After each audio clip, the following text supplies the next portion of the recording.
Dzień dobry kochani, z tej strony Farmer 6812 i dzisiaj zapraszam. Oj, ja nie wiedziałem, że w tym kombajnie są takie rzeczy. Dzisiaj zapraszam na Hofberman tradycyjnie i powiem tak, no jest to trzecie podejście do nagrania tego odcinka, dlatego tutaj nie widzicie tradycyjnej czołówki, ale to w zasadzie nie. Jesteśmy na tym samym save'ie i w tym samym miejscu co ostatnio. Pamiętacie, ja męczyłem się w tej winnicy i w modach znalazłem coś takiego. No to jest coś, co jak testowałem poza nagrywaniem, wygląda, że działa. Dlatego sobie to zakupiłem. Zakupimy sobie ze światełkiem. Sfinansujemy to. Niech będzie, że na 6 miesięcy. Ten wózek i ten wózek to jest coś, co pozwoli mi działać w winnicy. Tak przynajmniej mi się wydaje. Więc dwie rzeczy. Rzecz pierwsza jest taka, mianowicie, że szukamy naszego Deutscha, jest. I jedziemy zamontować do niego cosik, co mi pozwoli pracować, co mi pozwoli chyba, tak myślę, wykorzystać Precision Farming, czyli musimy tutaj Izarię Pro po prostu doinstalować. I to jest to, co pozwoli mi dobrze dawkować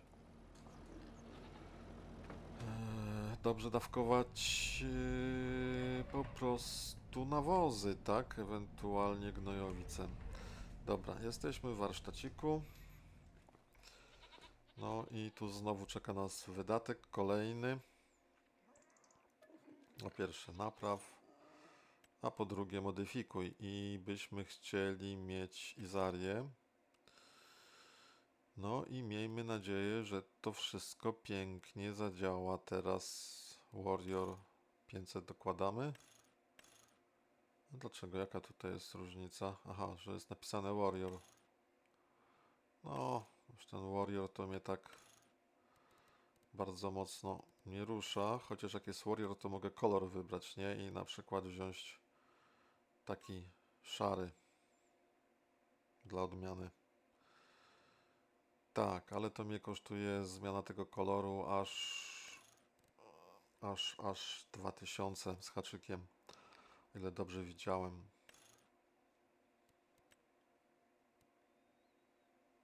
Tak, dobrze widziałem, 2,5. To nie będzie Warrior, bo to się tylko malowaniem różni. Więc mamy co mamy, do tego dokładamy tą Izarię Pro Compact, jest tutaj. No i oczywiście finansowanie już się nie da zrobić, robimy modyfikuj i chcesz kupić, no niestety tak. Dobra. No i mamy taki oto ciągnik piękny z Izarią i spróbujemy ją od razu wytestować. Czyli wracamy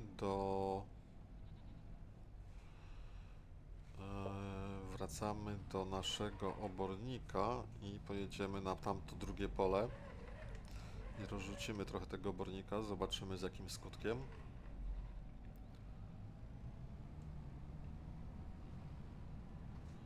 A, że tak powiem, w tym czasie może puścimy pracownika z tym traktorem jednak. Wsiąść do pojazdu. Tak, bo my tutaj mamy załadowane to, co trzeba. Odwieźć. I chcielibyśmy, żeby ten traktor przejechał do sklepu. Czyli tutaj.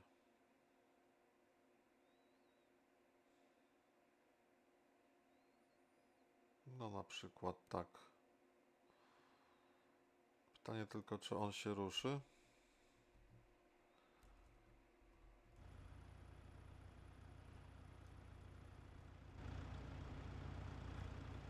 No i co? No i siedzi taki gamoń w środku. I ani drgnie. No co za badziewiak, no po prostu... Jezu, jaki on brudny. Trzeba by go tutaj umyć, jakąś myjkę zastosować. Dobra, to wypad z baru. Może jak podjedziemy do drogi, będzie lepiej. Raz. Tak ciągle patrzę na wskaźnik jeszcze, bo jeden z widzów zarzuca mi, że cicho nagrywam, tak, że mnie w ogóle nie słychać, ale patrząc na wskaźniki wygląda na to, że wszystko jest w najlepszym porządku. Dobra, to może przestańmy patrzeć na wskaźniki, a zajmijmy się bardziej jazdą.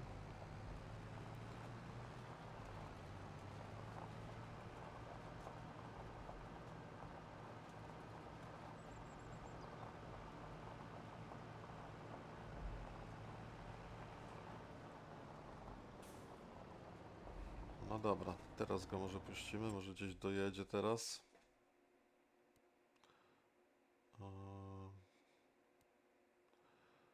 Tak, określ miejsce docelowe.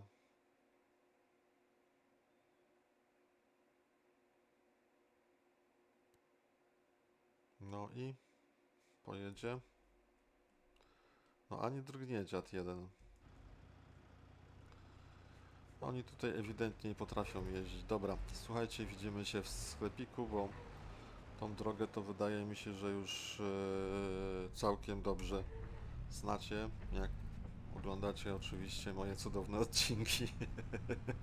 To ta droga Wam jest dobrze znana.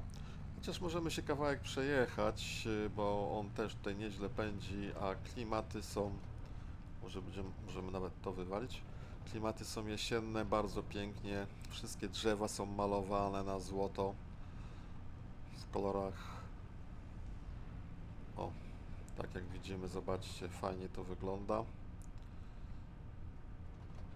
O, taka mgiełka. Tu wypadałoby światło zapalić, bo tutaj obniżenie terenu, nawet rzeczka. No i te mgiełki są. Więc tutaj też autor mapy zrobił dobrą robotę, bo tam mgiełka jest.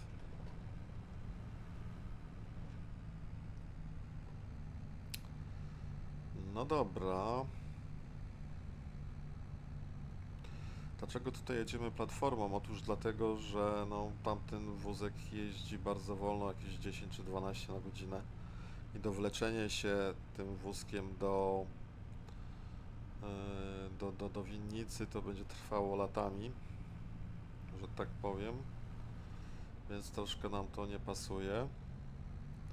Moglibyśmy tutaj wysadzić rower na przykład i tak chyba zrobimy.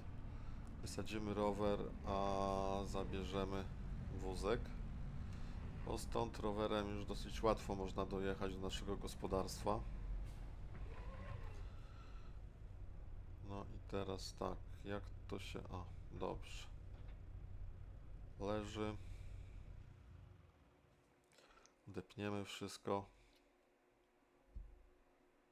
O. I teraz tak, czy ja to będę w stanie wyjąć? O. Może ja się tu przejdę.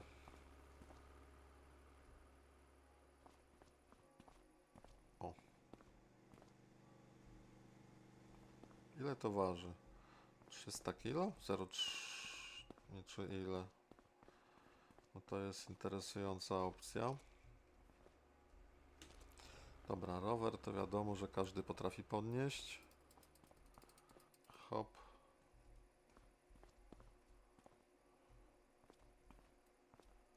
Aha. Podłącz, to się tak nie będziesz bujał. Ok.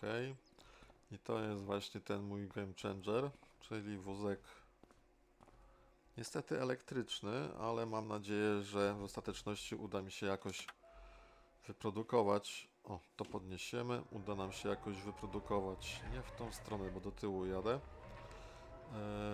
Prąd. Ewentualnie kupimy coś, co ma prąd.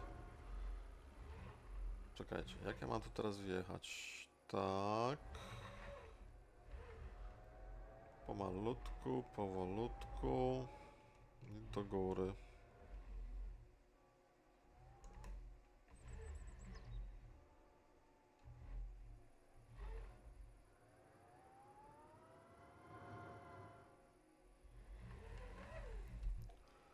No proszę, jak się ładnie obracamy.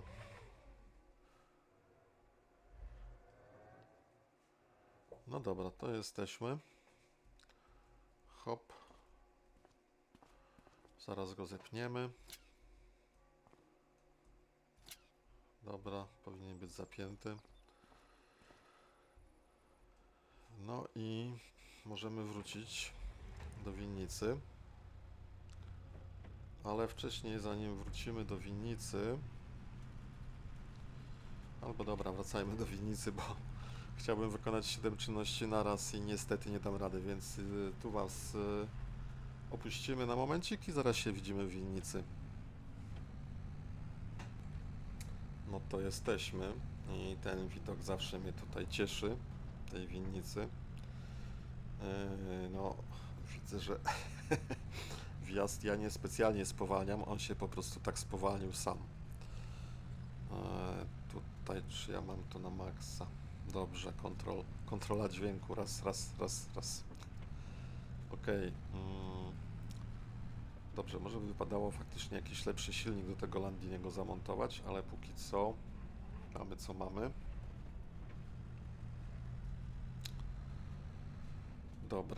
Dobra nasza. Więc rozepniemy pasy.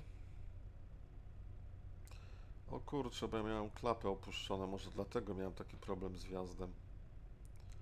Ach, kapa ze mnie. Tradycyjnie. Dobra, no to teraz trzeba zasiąść za sterami.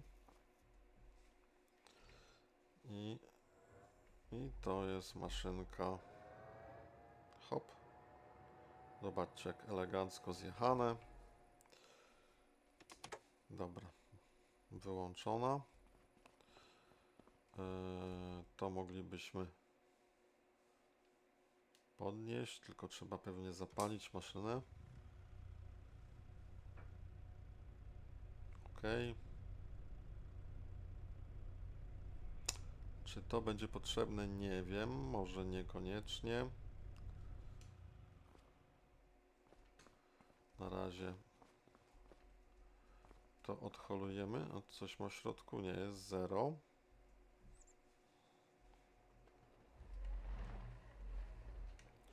Odholujemy tutaj na środeczek.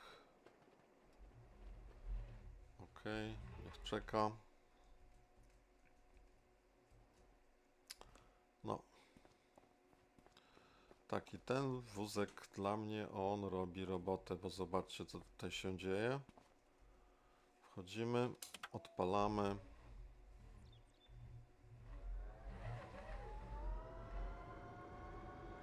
I elegancko jedziemy. Do 12 na godzinę. A w tym momencie jedziemy po te beczułki. Tylko trochę za wysoko jestem. Opuszczamy. Patrzcie, podnosimy jak złoto.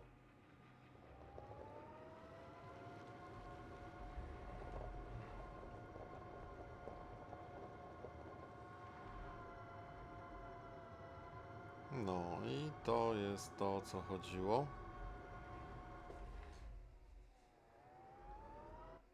Tu jest drobny problem, ale wjeżdżamy na tym progu. Dobra.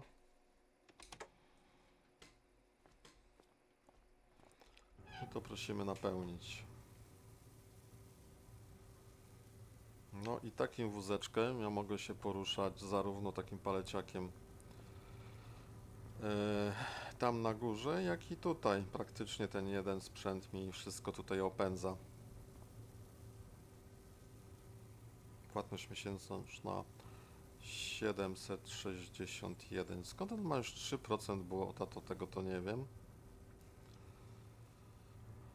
Okej.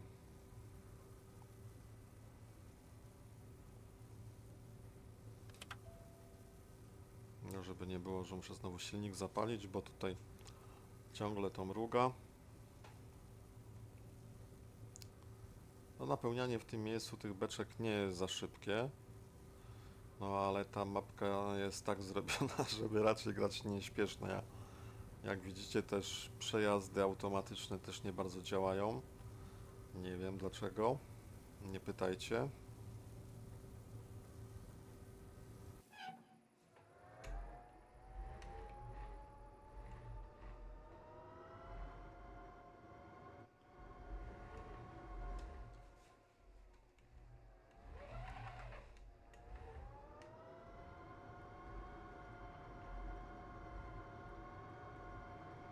Tak, no i tutaj elegancko podjeżdżamy.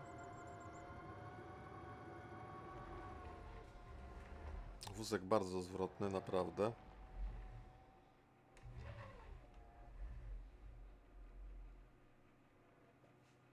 W zasadzie tak możemy stanąć, jemu to bardzo nie przeszkadza, że my tutaj staniemy w ten sposób. O. Tak, tutaj poziom ciężkości.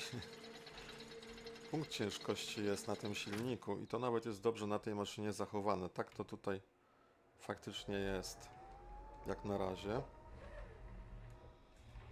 No okej. Także możemy tutaj podrzucić beczki.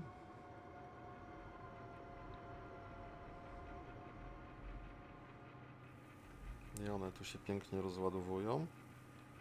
A my w tym czasie, zobaczcie, no możemy sobie zabrać winogronka, soczek.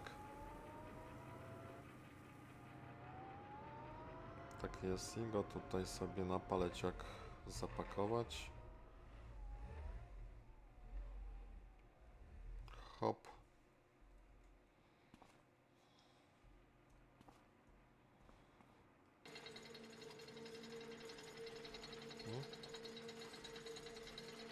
I elegancko zjeżdżamy.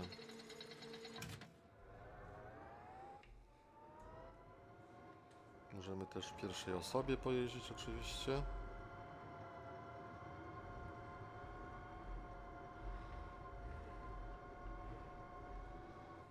Gites.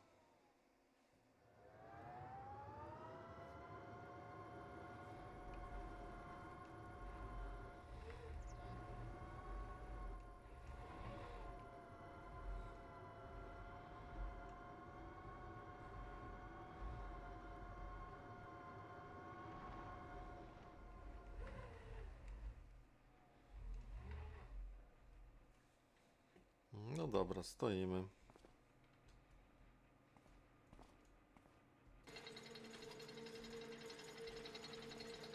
Trochę chyba nawet za blisko.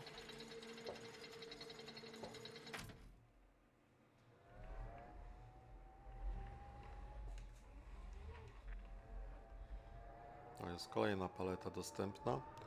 No ale my jedziemy po... jeszcze raz napełnić.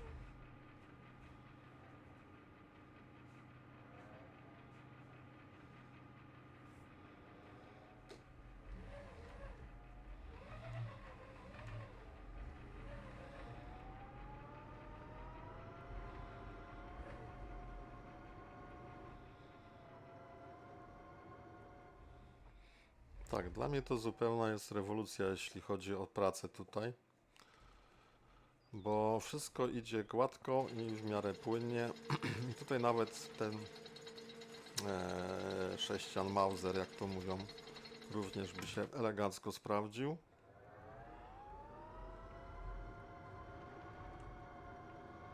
Tak, i ma to taką jakąś rozsądną prędkość, nie to co chodzenie na piechotę. Nie mam tylko stacji ładowania elektrycznego i nad tym będę musiał się zastanowić, jeśli mi tutaj to zdechnie. Ale póki co myślę, że to jeszcze długo przejeździ, bez większego problemu.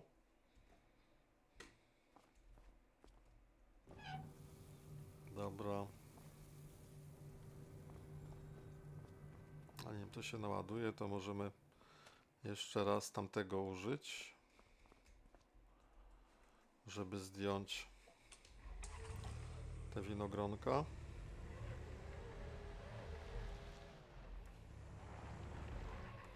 Tego maluszka. No git.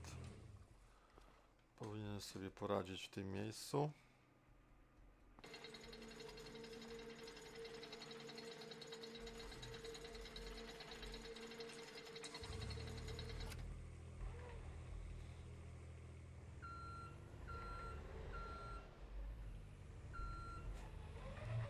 No i paletkę bierzemy.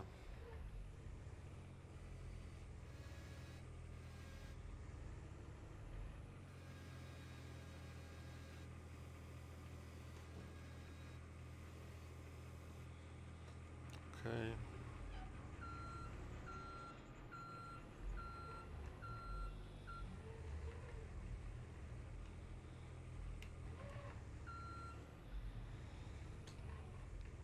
Tylko teraz trzeba elegancko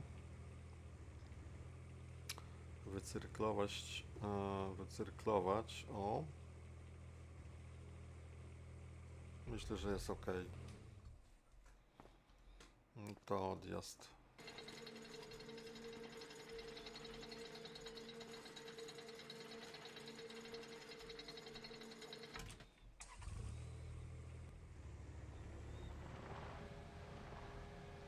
No i de facto ten też pędzi aż 12 na godzinę, więc tamten paleciak czy ten paleciak to nie robi dużej różnicy. A tamten tutaj doskonale się sprawdza. No tutaj ten podnośnik ma tą niewątpliwą zaletę, że może podnieść na wysokość, tak? Tamten to niestety tylko jeździ na poziomie gruntu. Natomiast ładowarka to wiadomo, to ładowarka jednak. Aha, tutaj było ciągle zapalone, ok. No to jedziemy.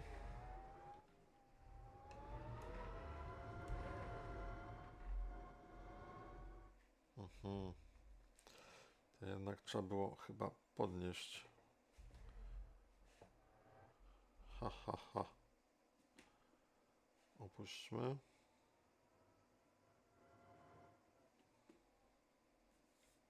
No. I co? Jednak się żeśmy gdzieś zakatułczkali.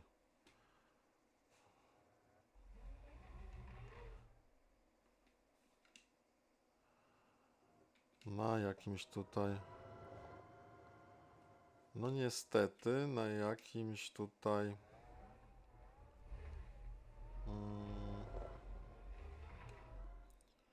O. Może teraz jedziemy?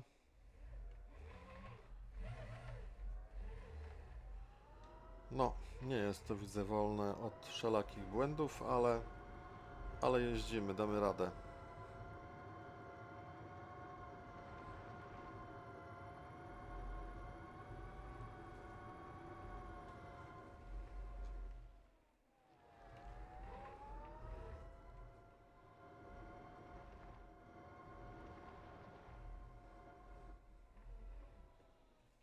Dobra.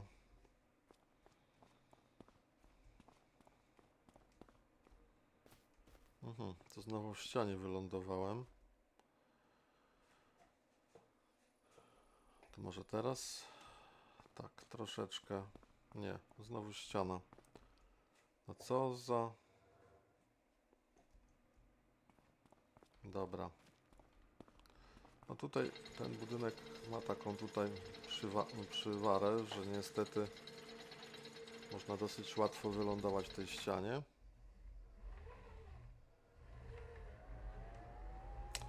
Ale na pewno ten paleciak sprawuje się lepiej niż... Kurczę, jeszcze ja muszę umieć go używać. Lepiej niż pozostałe, które testowałem. No i to już wygląda elegancko, także polecam tego moda. Wszystko działa Jak na tą grę w porządku. Się nie można przyczepić. Poza tym tylko, że ja nie widzę jak kręcę tą kierownicą.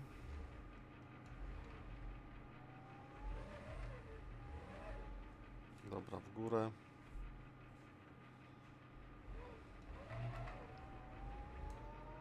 No to zjeżdżamy.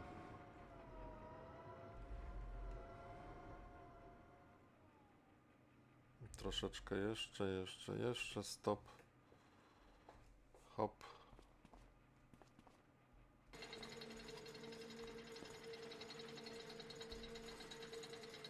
O, coś mnie jednak obróciło, ale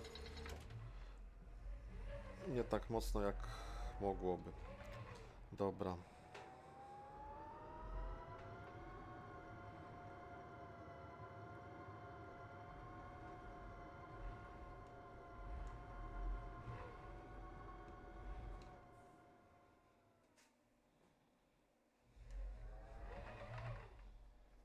Tu już troszkę tych paletek mam.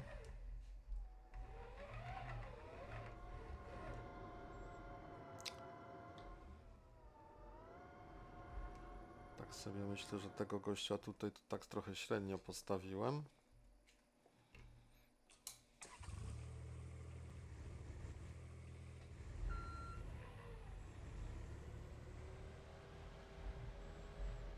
Ok, to myślę nie będzie nikomu przeszkadzał. Tak, także taki wózeczek do palet tutaj jak najbardziej jest ok.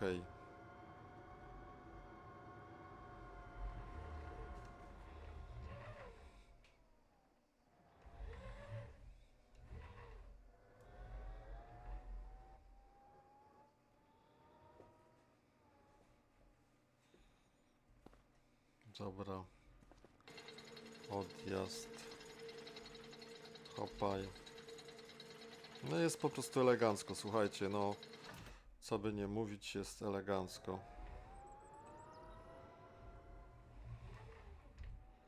Kręci to się praktycznie w kółko.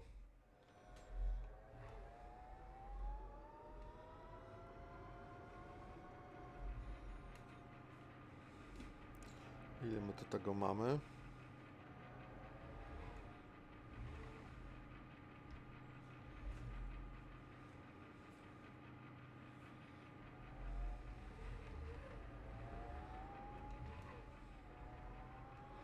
Myślę, że tutaj zrobimy ostatni już kurs.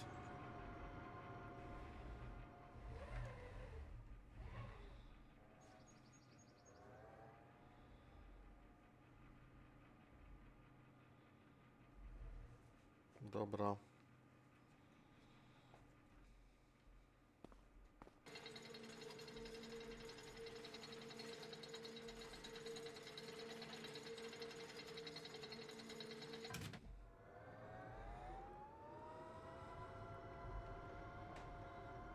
No i to jest, słuchajcie, to co tygryski lubią najbardziej, to już jakoś wygląda. Jest to cywilizowany paleciak z fajną prędkością pracy. No co prawda ma tutaj drobny problem z tym wjazdem, ale dajemy radę.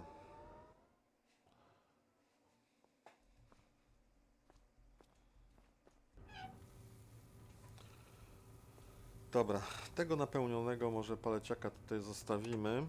Wyłączymy. To wydaje mi się, że tutaj już jest na maksa w rozlewni. Gdzie jest rozlewnia? Suszarnia. Sok z winogron. No, to praktycznie prawie na maksa jest, więc nie będziemy go tutaj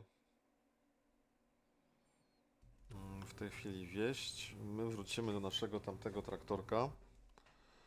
O właśnie, który mamy tą Izarię i zobaczmy jak się będzie rozrzutnik obornika sprawował. W momencie kiedy będziemy jeździli z tą Izarią, weźmiemy, przejedziemy się na to moje pole numer 26. Bo mam nadzieję, że dobrze rozumiem Precision Farming i ten rozrzutnik obornika w połączeniu z Izarią na traktorze będzie działał w porządku. Wydaje mi się natomiast, że nie ma możliwości montażu Izari do tego tutaj sprzętu. Zaraz to sobie będziemy w stanie, myślę, sprawdzić. Odpal silnik.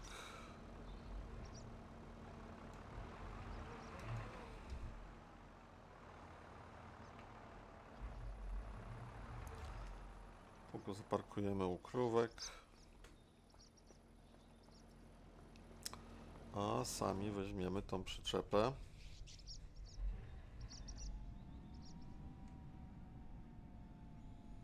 Zobaczmy tylko, czy ona jest w 100% pełna. Tak, jest w 100% pełna. To sprawdźmy jeszcze z ciekawości, czy to jest przy mapie. Nie, to nie jest przy mapie. Tak jak tutaj ten wehikuł. To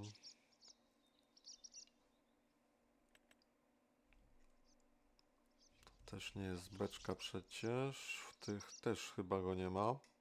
No ten wózek, ten paleciak tani jest, ale naprawdę mi się nie podobał. Źle się nim jeździło, to widzieliście na gospodarstwie. Co do reszty nie mam zastrzeżeń. Brakuje mi jeszcze tutaj, gdzie jest... Nie to. To jest z... Właśnie, który jest który? Bo ja tu mam jednego z Farmconu, ale to chyba nie jest to. A może nie mam? Tak, pewnie nie zaznaczyłem. Dobra. Okejka. No i tutaj jak sobie wejdziemy, to... A można Izarię mu zamontować. Tyle samo kosztuje. Więc teoretycznie Izarię montujemy i też jeździmy, myślę. Gorzej jest tylko chyba z tym. O właśnie, bo ten dzyngiel nie ma tutaj możliwości montażu czujników. I teraz pytanie Fendt. Poszukajmy Fendta. Może nie tak.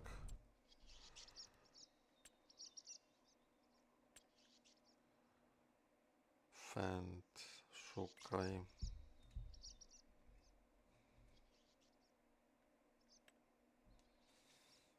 No i co jest? O, jest.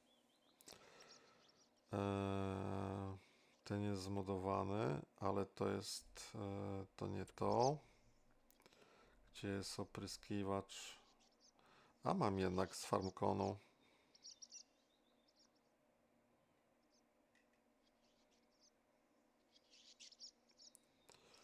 Dobrze, i teraz tylko opryskiwacz. O, zobaczcie, mamy dwa opryskiwacze w tej samej cenie. Ten jest z tego moda z mapką, a drugi jest z Farmcona.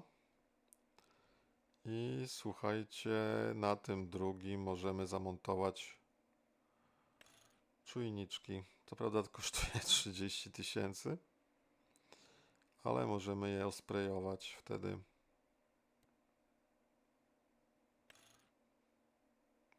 Modulacja szerokości impulsu i jeszcze szerokość impulsu.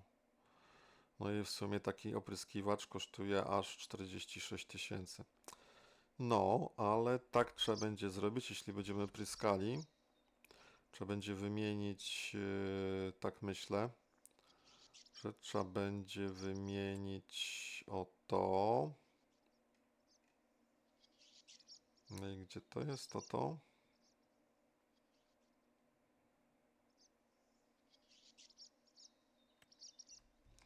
To jest do winogron. Gdzie są opryskiwacze?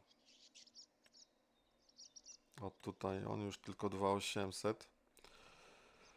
Czy na pewno chcę sprzedać? Tak, chcę sprzedać. Jak będę chciał pryskać, to kupię tamten. A tutaj 2800 to zawsze odzyskałem z tej czwórki. No nieważne. Więc tak to wygląda. Podczepieni jesteśmy, jedziemy na 26.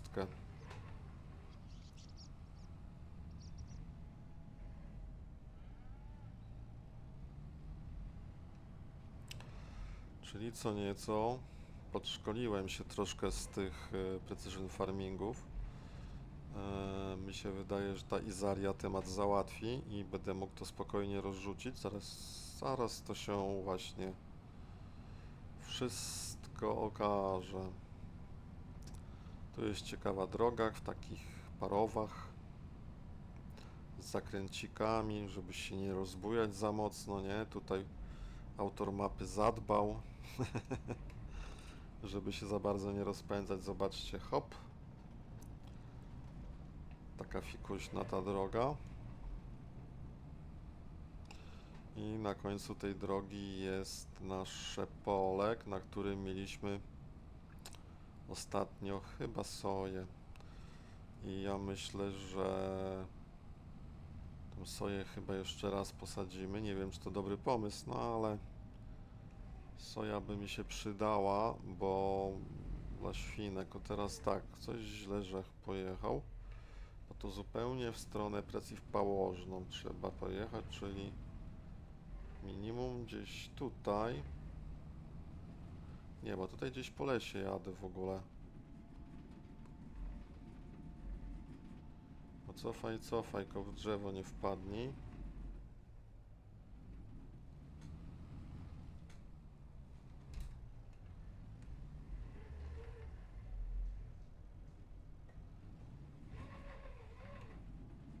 Mhm.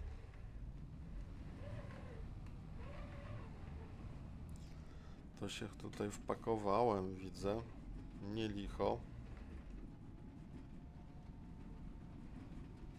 No i wychodzi na to samo.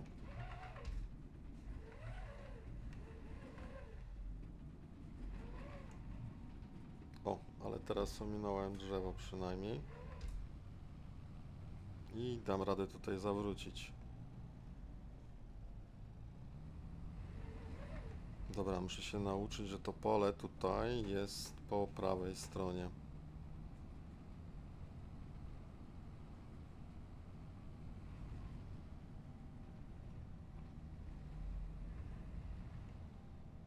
No okej, to ja poproszę o wyznaczenie ścieżek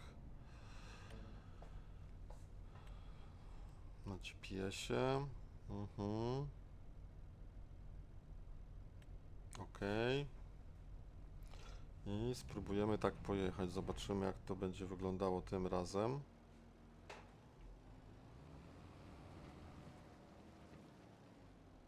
Okej, i cóż.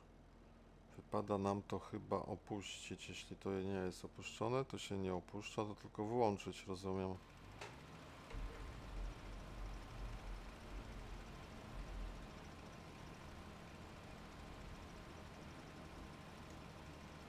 No i jest troszeczkę lepiej. Kolorystycznie. Zaraz zrobimy kółko i zobaczymy, jak to tutaj wyszło na tym pustym polu.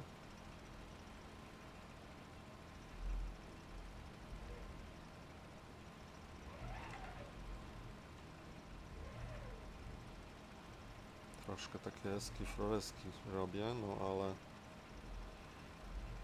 no tak wyszło.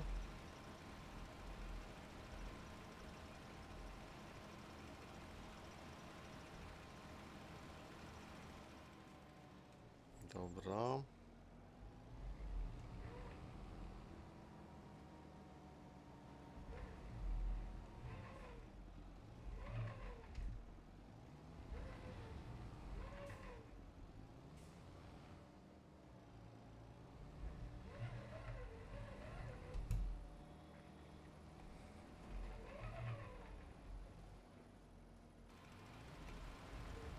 No to sprayujemy.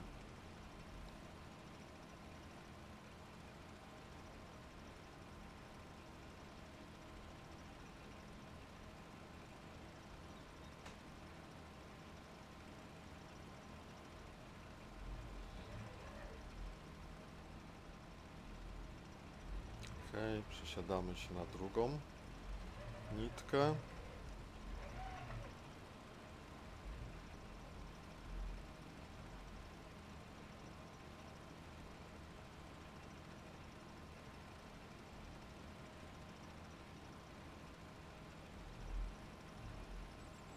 No i już tu mamy przynajmniej raz nawiezione.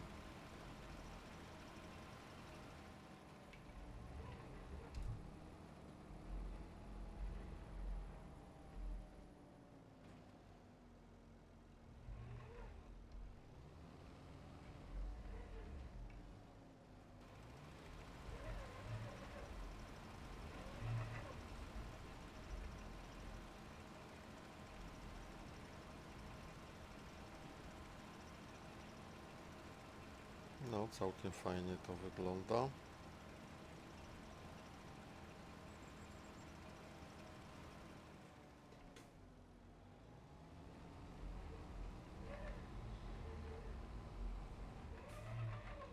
Troszkę nie w tą stronę się zakręciłem.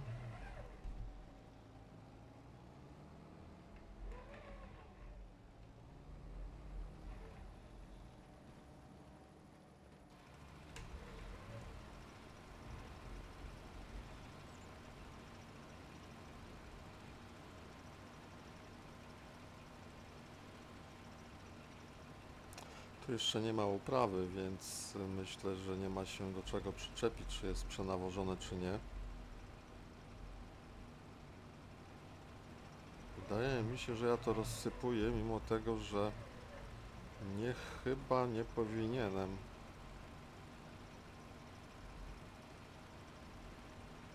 Hmm.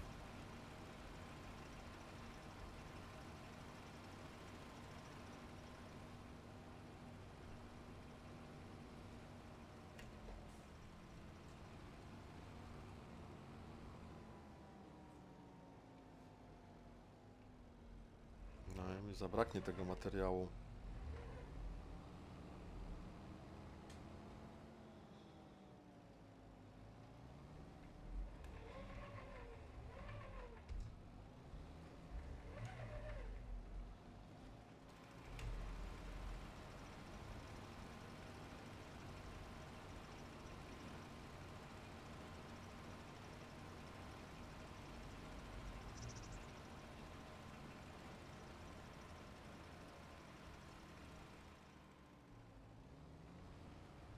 Dobra, i zostały nam jeszcze takie długie przejazdy.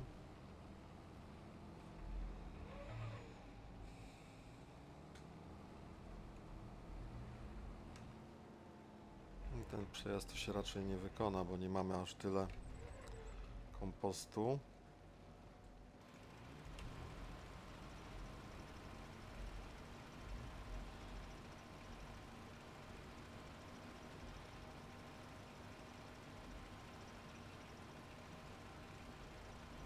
Obornika de facto.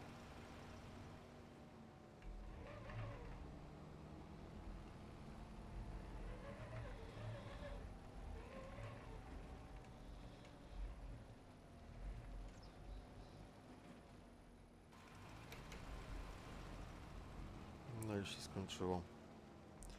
Co ja tutaj mogę zrobić? Czy ja mam dawkowanie automatyczne? Aktywuj linię przejazdu, tryb GPS. Dezaktywuj automatycznie dawkowanie, czyli teraz mam automatyczne. Włącz. Co to jest? Lewy Alt B. Włącz czujnik. To chyba coś przespałem.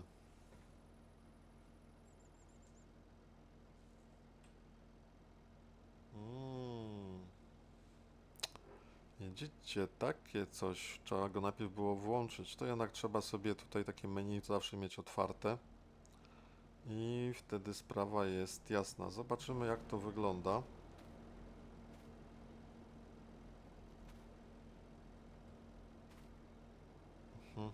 Azot doskonale. A tu? Azot też doskonale. 70 się rzuciło, 50. Ok. Ciekawe, czy coś mi się poprawiło, jeśli chodzi o precision farming. Które to będzie?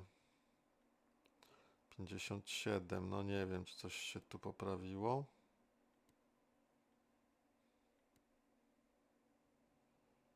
Cena środowiskowa, azot, wartość pH, orka, badanie próbek, kontrola zachwaszczenia by trzeba było wykonać. Azot.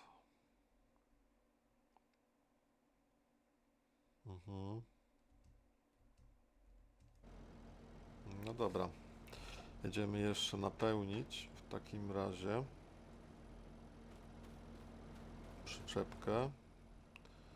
No i musicie mi wybaczyć, bo znowu wygląda na to, że zlamiłem, nie? Nie włączyłem czujnika po prostu. Zapomniałem.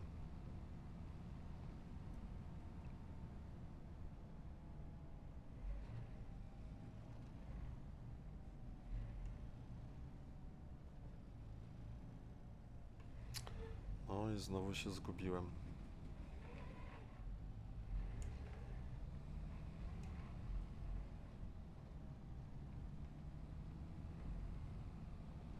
Dobra, zajedziemy od tej strony, od strony łąki.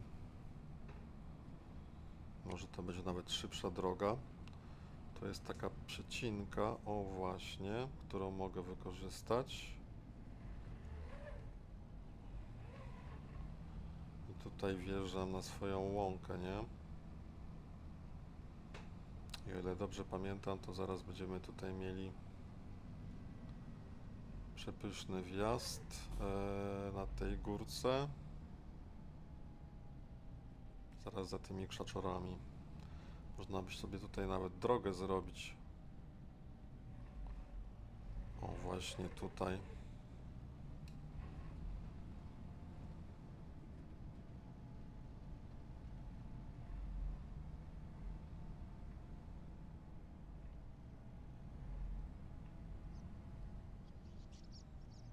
No i podstawmy tutaj przyczepkę.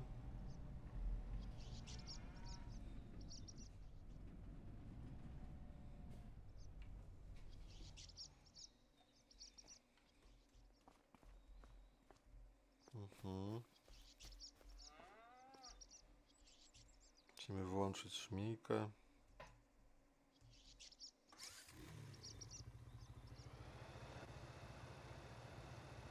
Aha. No ale ta przyczepka to dobrze nie jest podstawiona. Takie cuda.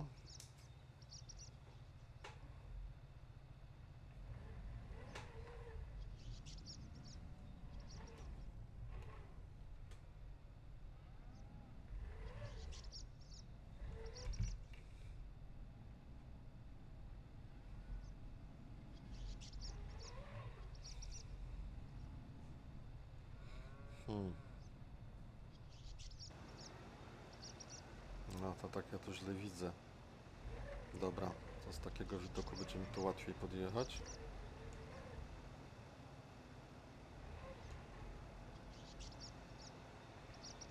Otóż to. Dobra, to wrócimy na tamto pole, to jeszcze raz przetestować. Pamiętajcie, że te czujniki trzeba aktywować, jak się okazuje.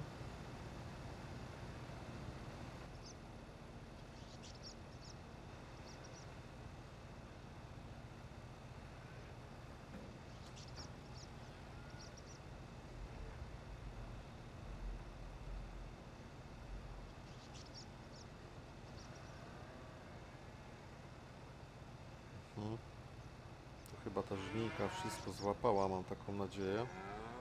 Będę mógł to teraz wszystko dalej wysypać. O właśnie.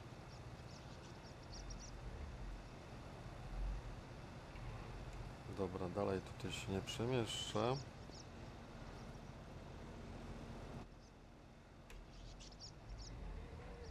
Ale być może teraz tak.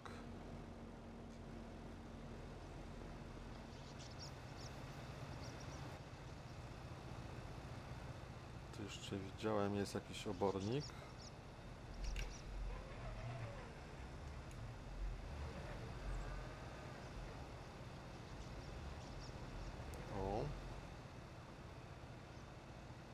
go zasiemy. No i już myślę, że tego oborniczka nie ma. Więc wypada tylko przyczepką podjechać i powinno być git.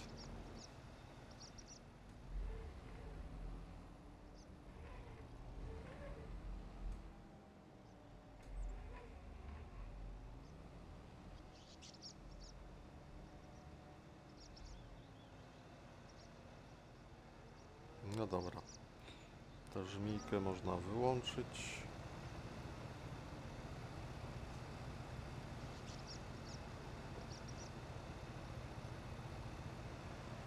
Nawet trochę podnieść i wyłączyć na tą chwilkę.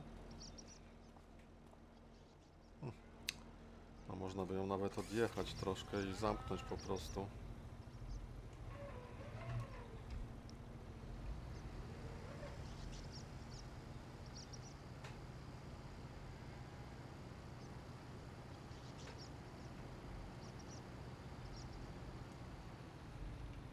Tak jak tutaj staniemy, to nic się chyba nie wydarzy złego.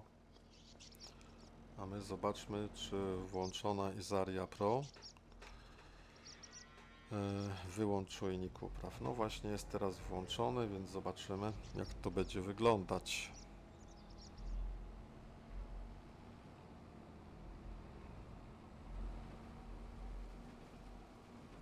Naprawdę, to aż się prosi, żeby zrobić drogę, wykarczować ten krzaczek.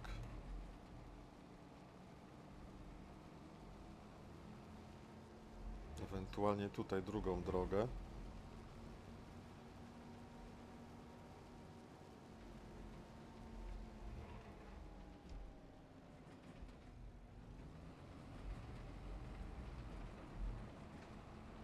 Zaraz zobaczymy, czy nasz rozrzutnik będzie działał w miejscu, gdzie już jest rozrzucone. O ile dobrze pamiętam 22, to w miejscu, gdzie nie trzeba było nic rozrzucać, się po prostu nie rozrzucało. No to zobaczmy. A jednak się sprayuje.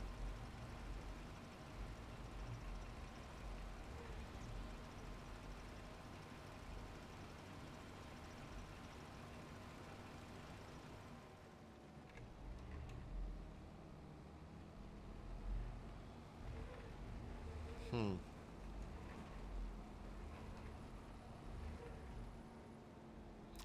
Może trzeba zmienić tą przyczepę na taką jakąś zgodną. Dajcie znać, słuchajcie, co o tym myślicie. Jeśli jesteście... Aj, źle pojechane. Dobra, to już jedźmy tak. Jeśli jesteście fachowcami od Precision Farming, bo ja powiem szczerze, nie jestem fachowcem. I tutaj wszystko, co Wam pokazuję, to widzicie, jest troszkę na czuja. Niestety.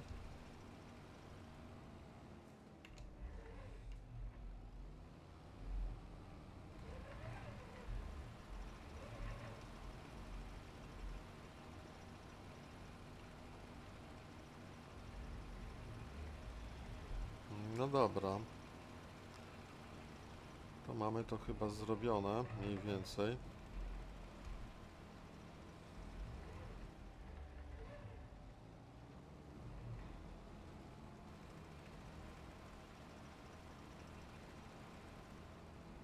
Przynajmniej raz jest nawiezione, że tak powiem.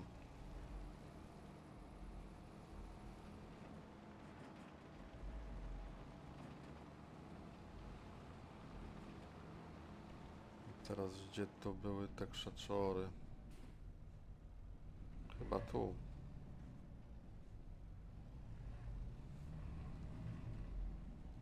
Nie, bardziej w prawo. No i tutaj można by było zrobić taką dróżkę. Bo ona tutaj idealnie wychodzi w kierunku na moje pole, a tutaj drugą dróżkę.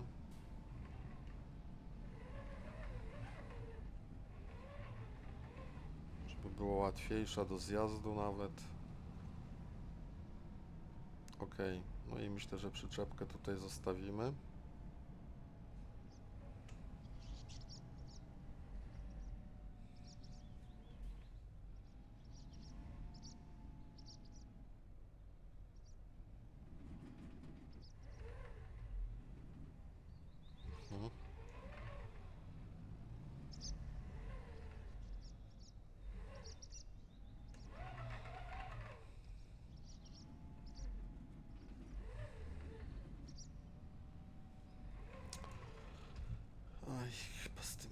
parkowaniem, panie kochani.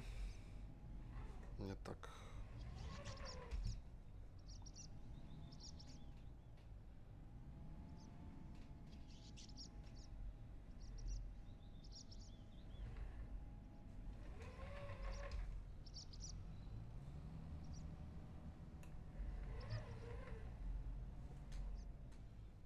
No cóż, nie jestem wielkim mistrzem parkowania.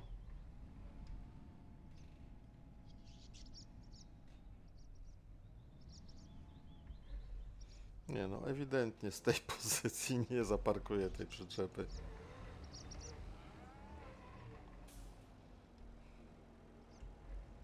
Z tego po widoku, że tak powiem. Z tej pozycji za kierownicą.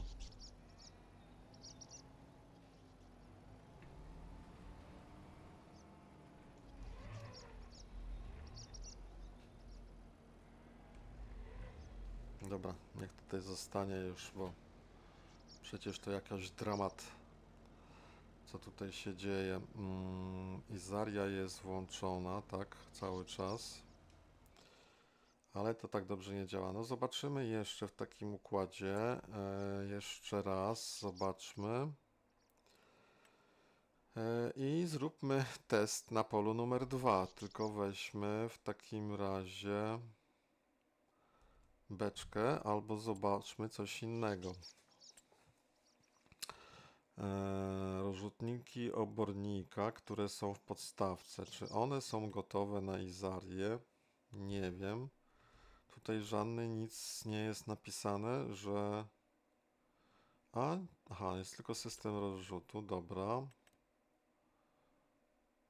Tutaj też nic nie ma, więc wydaje mi się, że dla rozrzutników Izaria powinna wystarczyć jako taka. Poprawcie mnie, jeśli się mylę, ale taki jest mój ogląd sytuacji. Natomiast jeśli chodzi o gnojówkę,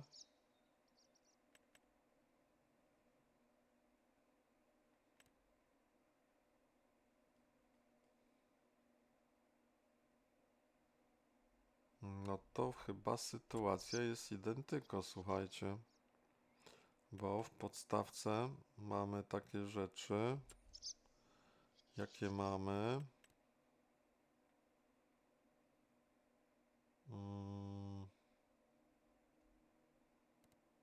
Czujnik obornika, o właśnie. Czujnik obornika.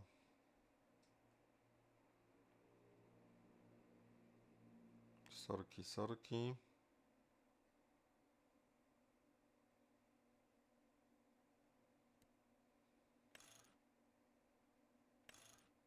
I on tutaj przychodzi gdzieś na tą rurkę.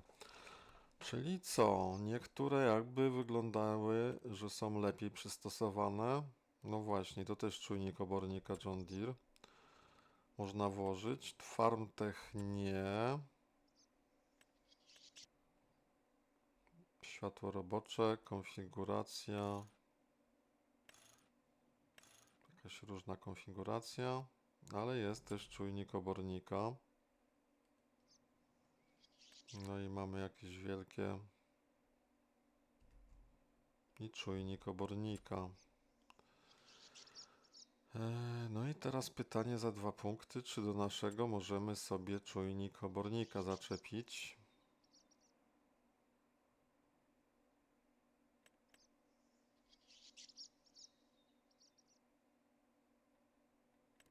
No ten jest bardzo drogi przecież, tak? Czujnik obornika.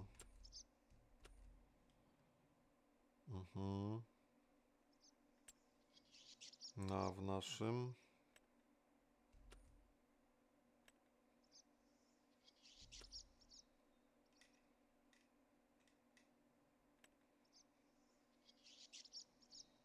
Beczki. To mogę to sprzedać, a nie mogę tego obejrzeć.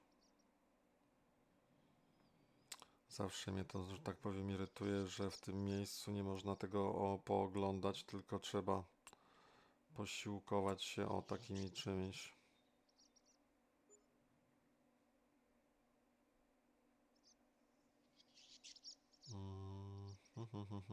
Gdzie to my są z tym? Beczki.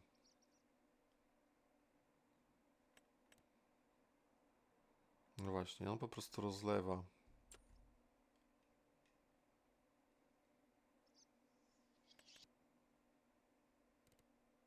Capacity. To ta też nie jest przygotowana. Ta też nie. No i wygląda, że ta też nie. Chyba że jest nowy patch przygotowany pod... I to muszę sprawdzić na stronie. Nowy patch pod Precision Farming dla tych beczek, tak?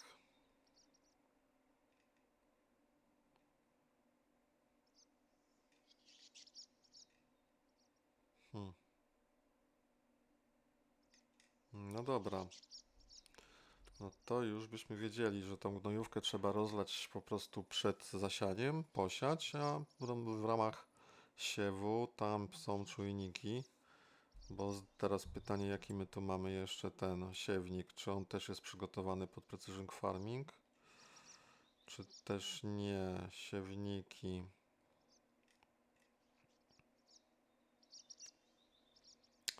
Taki mamy. Solid Stand 1500. Zobaczmy.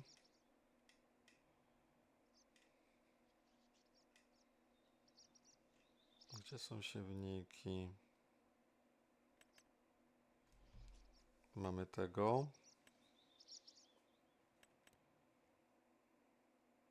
Wysiewacz nawozu, tak.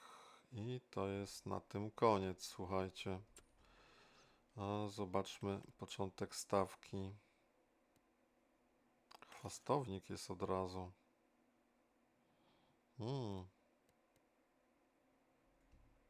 To ciekawe. Tylko ten horsz ma bardzo wąski jest. Unia. Unia to tutaj nic nie ma. W opisie. Agromasz. Nasiona, znaczniki ścieżek. Nasiona, nawóz. 4 metry. Pontiger.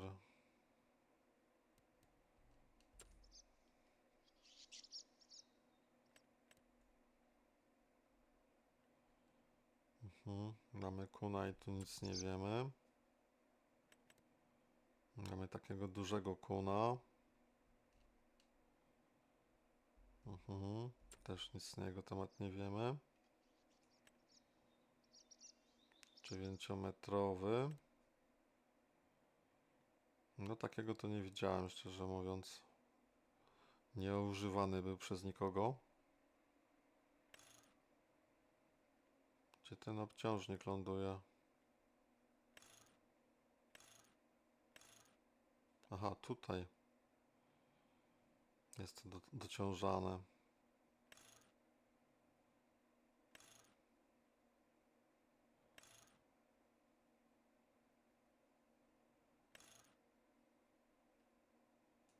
Tu też w ogóle lądują te obciążniki na tych.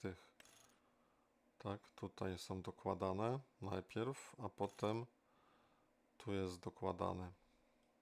Nowak. Next Generation Farming. 9 metrów.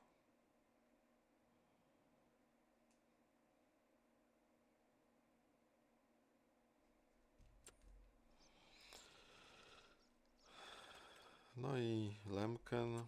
No ciekaw jestem, jak to będzie pracowało. Czy to będzie pracowało z tym Precision Farming. To dopiero jak będziemy wysiewali, a wysiewać będziemy w najlepszym razie w kwietniu. Się dopiero dowiemy. Dobrze, co dalej, moi mili, jest do zrobienia jeszcze? Zerknijmy. Zerknijmy od produkcji.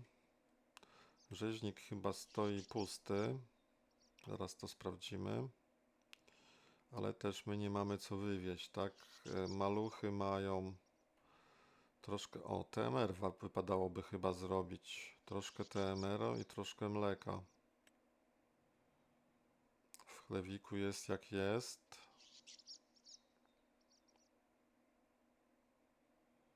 I chlewik też by coś mógł dostać troszeczkę. Kukurydza, sorgo.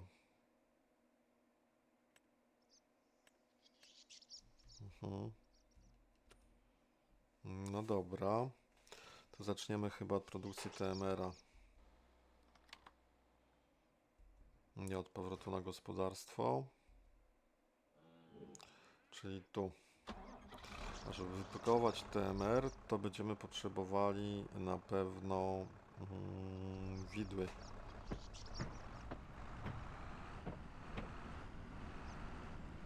No i fajny plus jest taki, że udało nam się tutaj zgrabnie tą żmijką ten obornik posprzątać. No i to jest taki fajny sposób na posprzątanie obornika. Nie bardzo angażujący. Tak, nie jeździ 17 razy staczką po prostu. Po to, żeby posprzątać obornik.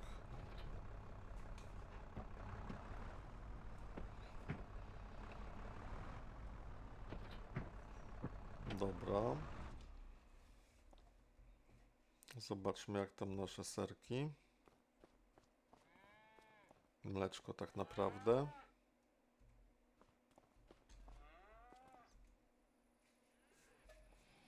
Bawole mleko. Aha, czyli to niedawno produkcja była. Nie ma praktycznie co robić. Dobra, to robimy. To robimy. Hop.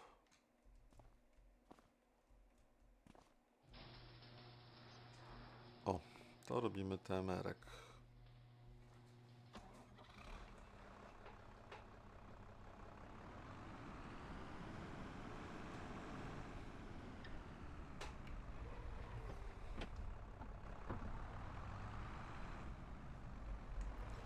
Sprawdźmy tylko jeszcze, co my tutaj możemy wrzucić. Wydaje się, że chyba wszystko, że tam mieszalnik jest całkiem pusty. Zaraz zerknijmy. Tak właśnie, czyli możemy wrzucić 2 kiszonki. Słomy nie trzeba.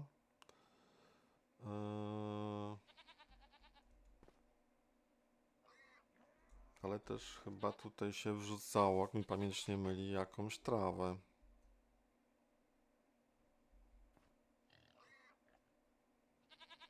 Siano. Dobra, wrzućmy jedno siano. I zaraz pojedziemy jeszcze po...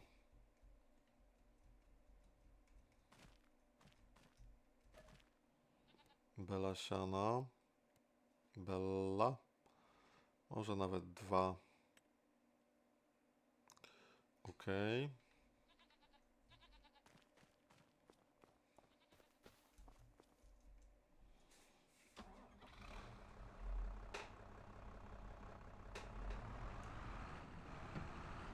I weźmy też belki z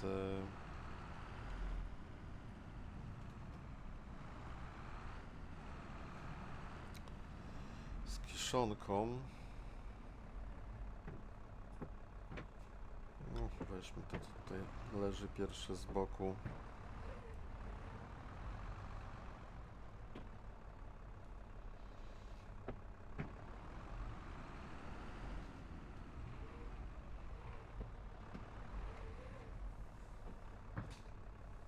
O. Muszę tą kiszonkę owijać w ciemniejszą folię następnym razem, bo to jest trochę za jasne.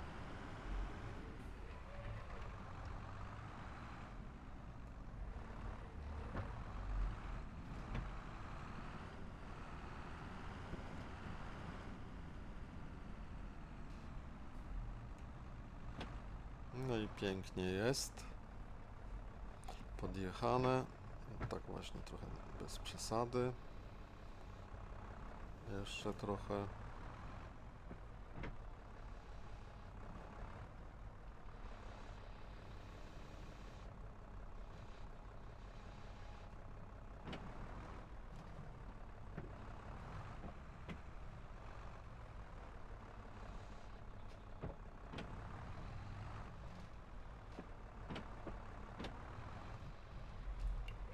Dlaczego nie mogę stąd odjechać?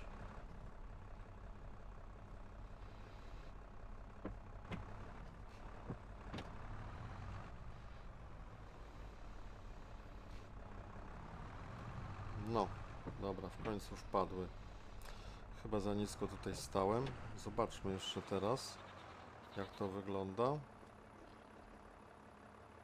Kiszonka, słoma.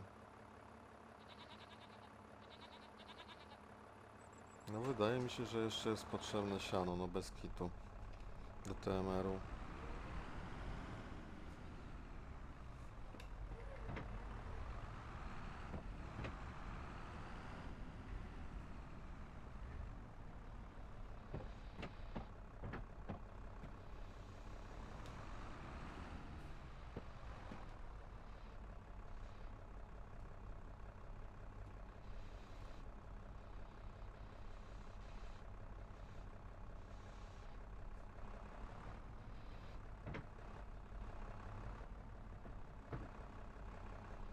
Dobra.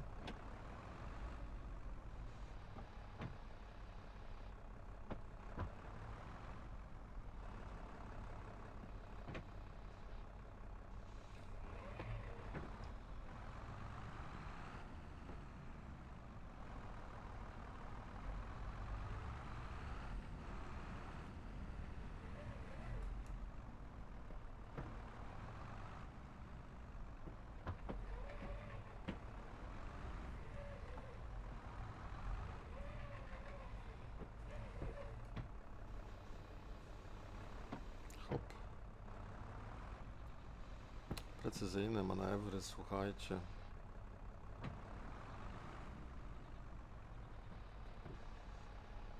Dobra. Wydaje mi się, że możemy włączyć. No właśnie, kiszonka, siano i słoma. I to powinno nam, o proszę bardzo, 270 na 40. I wszystko jest napisane, ile czego mamy. I to jest piękna rzecz, słuchajcie, w tej mapce, że tutaj, jeśli jest jakaś maszyna, to wszystko jest pięknie napisane i wszystko pięknie wiadomo, jak to działa. Tylko dlaczego ta słoma się nie przerabia w ogóle na tą paszę? Tego nie rozumiem troszeczkę, bo powinna się przerobić. Kiszonkę możemy jeszcze jedną wrzucić i jeszcze jedno siano. No, może nie, niech to produkuje się. Dobra, to żeśmy utknęli na świnkach. Żeśmy utknęli na krówkach, ale w chlewiku teraz wypadałoby zająć się chlewikiem.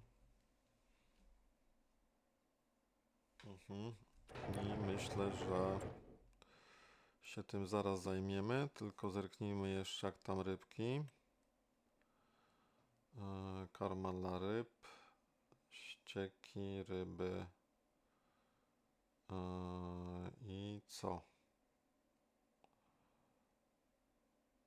A wędzarnia 21 litrów, no rybki to tak jeszcze widzę nie raczej. Stacja rozlewnicza ma soczek i pakuje soczek. A ile tego soku jeszcze jest w ogóle? No już niewiele. Jeszcze 2 kursy tym naszym nowym sprzętem. Dobra. Może zajmijmy się teraz dla odmiany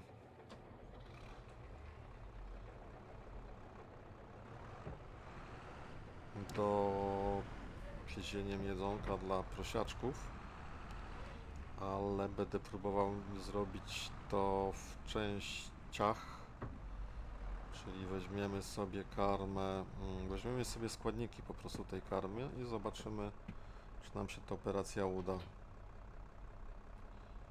Nie, to trochę za daleko od ściany.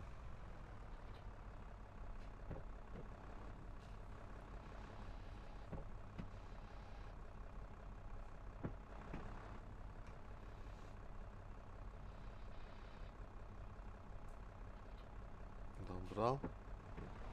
A weźmiemy sobie tą platformę.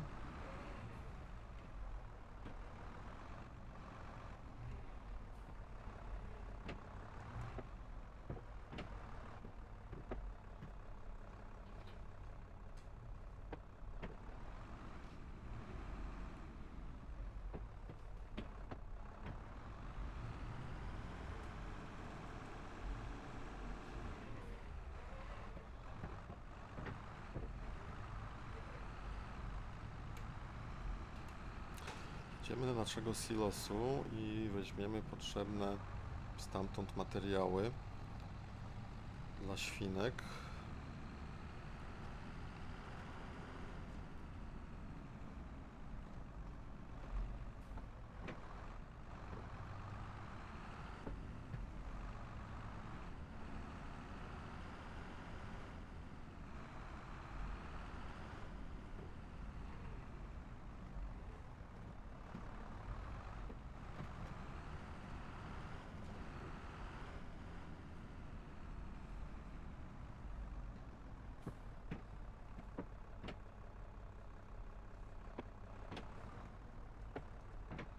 Hmm.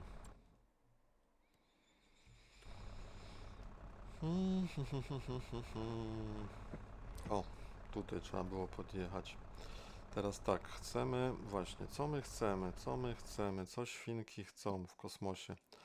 Chciałyby sorgo przede wszystkim nasypać, sorgo, więc my też chcemy sorgo.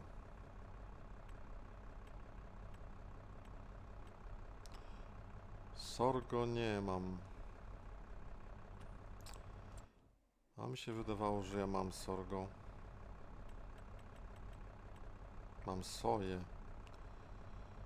A świnki, rozumiem, soi nie chcą? Nie, soje też są, ale sorgo chcą albo kukurydzę. Więc sorgo ja dopiero będę mógł posadzić. Tak, sorgo dopiero będzie możliwe do posadzenia. No to słabo troszkę, to sorgo nie. Przepraszam, nie to. Patrzmy dalej. Pszenica.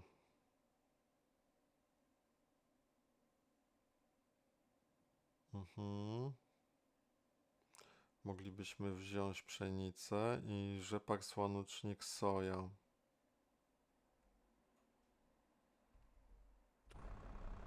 No to zobaczmy, może mamy soję. Powinniśmy mieć soję. Tak jest. Niedużo bardzo, ale troszkę jest. 4000 litrów.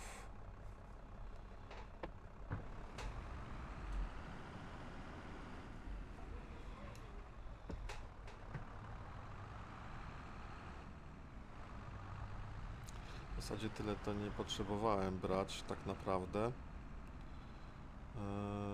Tylko tak, wyładuj to jest, gdzie on to będzie wyładowywał przód, dobrze.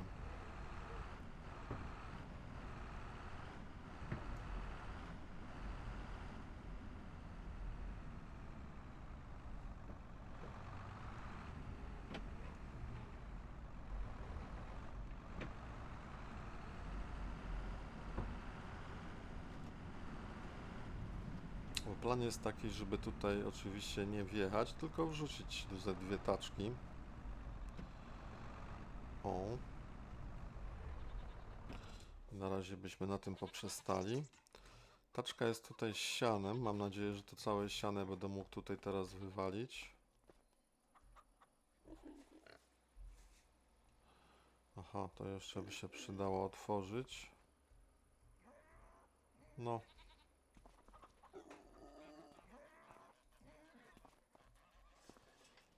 Co za kratka, jak pragnę wolnej soboty. Ty tam małej nie wychodź. No wszystko się i tak nie wysypało, ale zrobimy tak, wyładuj tutaj.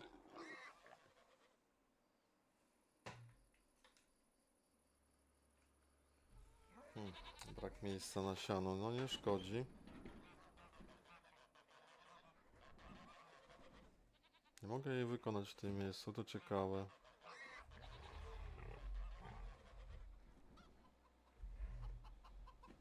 załaduj tutaj.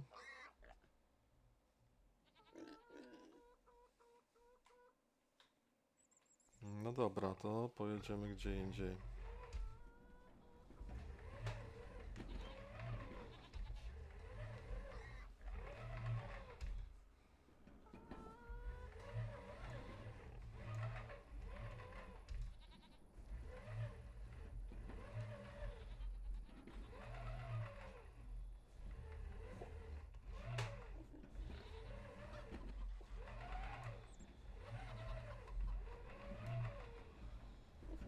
No i teraz pytanie, czy na przykład tutaj tego nie mogę wyładować.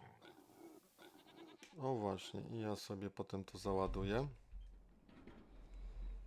Mhm.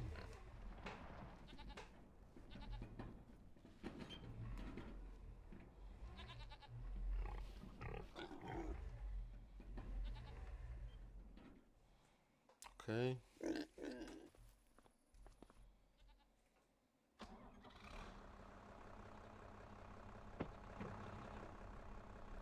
No i soja wysyp.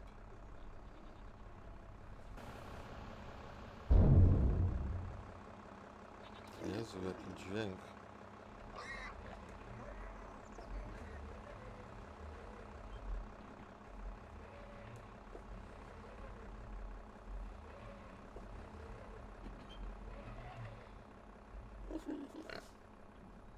Co te tutaj świnki robią w kosmosie?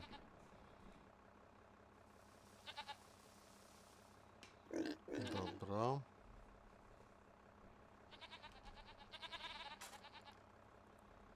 Za to, żeśmy zabrali trochę obornika.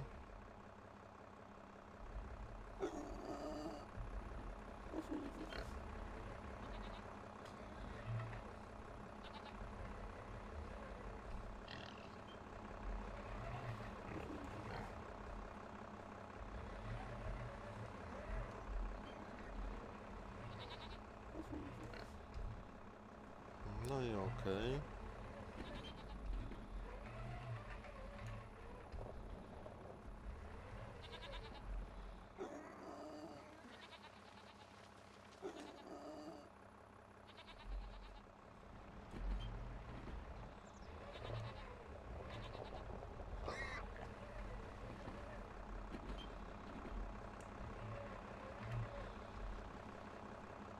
No i sypnie.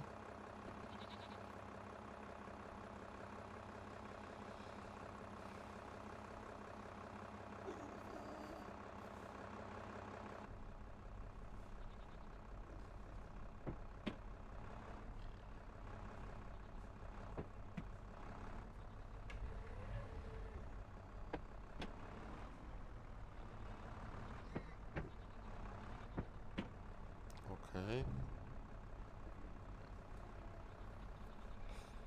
Sypnięte.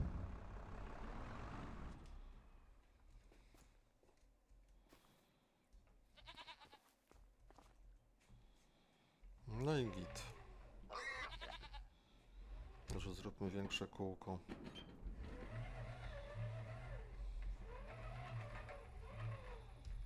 Będzie może łatwiej trafić.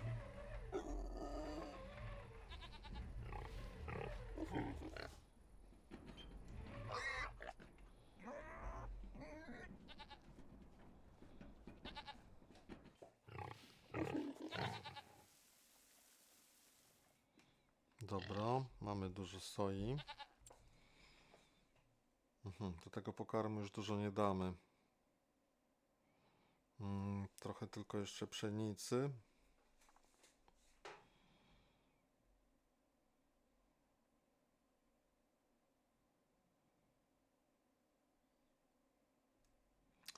Trochę jeszcze pszenicy trzeba by było przywieźć.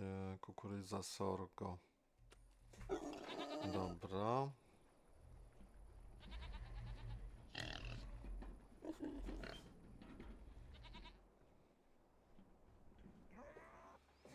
No to w takim układzie jedziemy po pszenicę.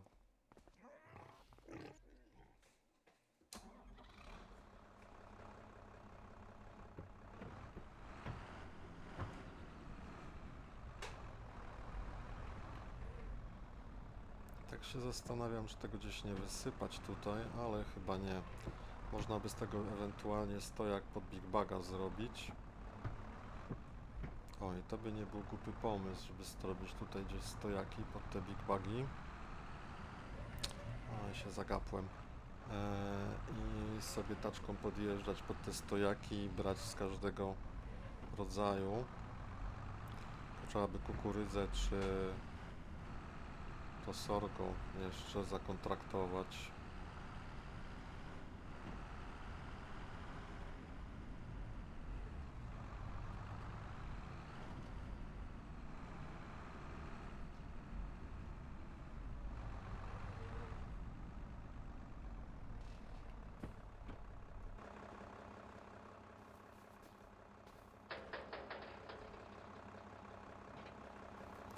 Ja się za to bardzo cieszę z tego, że udało się rozwiązać problem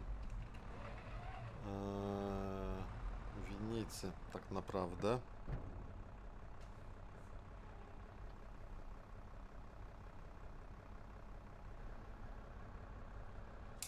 Także tego tu na chwilkę zostawimy, a przeskoczymy do winnicy. I w winnicy gdzieś tu mamy naszą maszynerię. Zdaje się, że on tutaj napełnia łabeczkę. O właśnie. Mam nadzieję, że beczka jest pełna. Tak.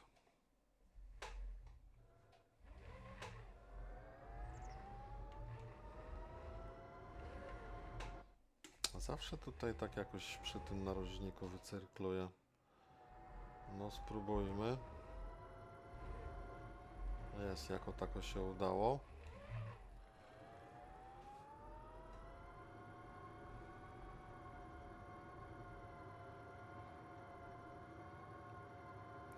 Już niedługo będzie koniec tego soku z winogron i będę miał wszystko na paletach.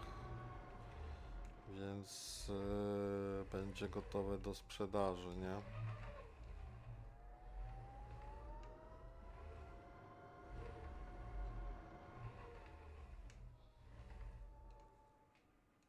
Dobra.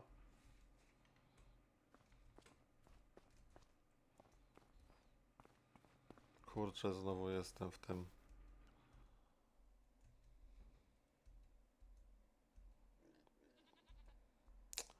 Za szybko przeskakuję. Może być.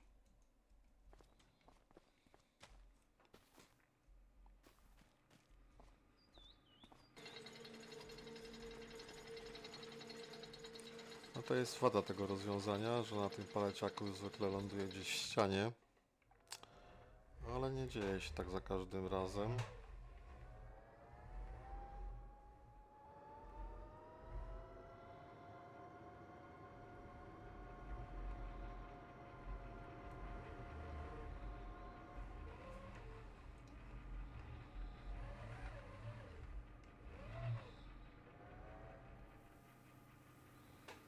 Okej.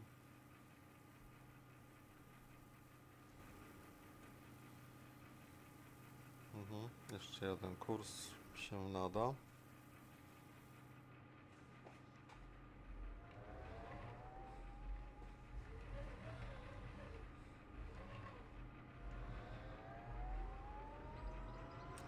Także pod tym kątem, słuchajcie, uważam, że w końcu znalazłem sprzęt dla mnie w sam raz na tą mapkę. O.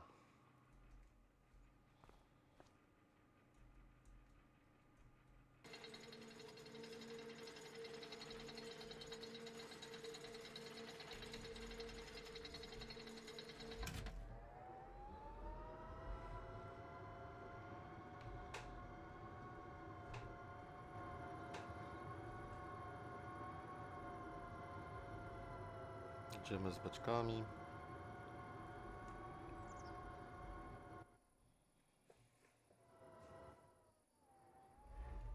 Jakiś rozpęd może w końcu. O. Ten próg nie jest łatwy do pokonania, ale możliwy.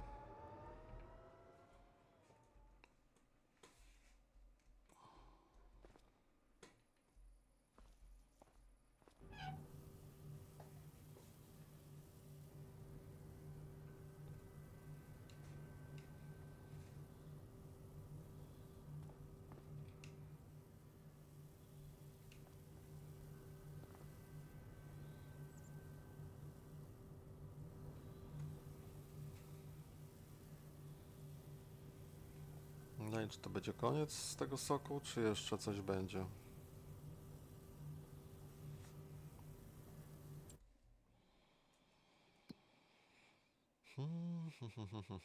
Sok z winogron, no to jeszcze jeden kurs będzie na pewno.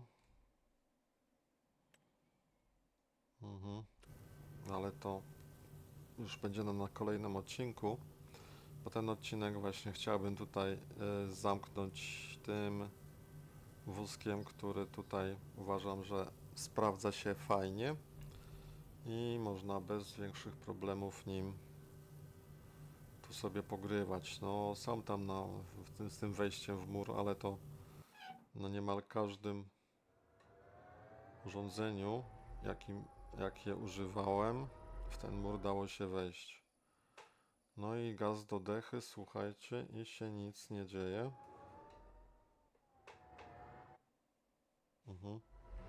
Spróbujmy przodem jeszcze.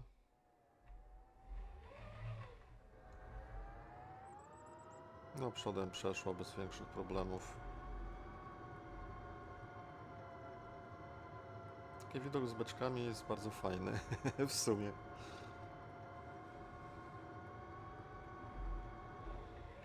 Możemy jeszcze tak troszkę bardziej bokiem chyba podjechać. Nie wiem, czy to dobrze już stoję. No, całkiem fajnie stoję, zobaczcie. W całości się tutaj mieszczę. I nie ma żadnego tutaj zagrożenia, że znowu jestem w ścianie. Tutaj beczkę mógłbym tylko ładniej złapać, no ale nie ma takiego dużego problemu. Teraz na maksa wykręcę. Oczywiście. Bardzo zwrotny jest ten wózek. Właśnie nawet aż ciężko nim sterować momentami.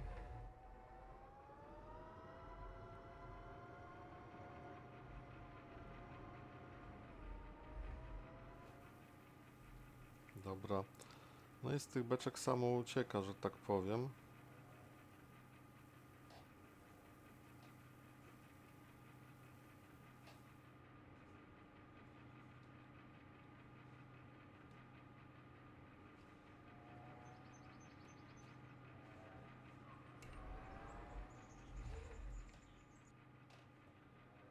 No, jeszcze jakbym to tak gdzieś mógł zostawić.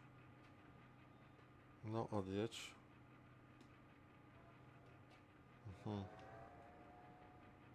A tu?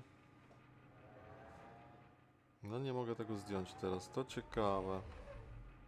Tak chwaliłem i przechwaliłem.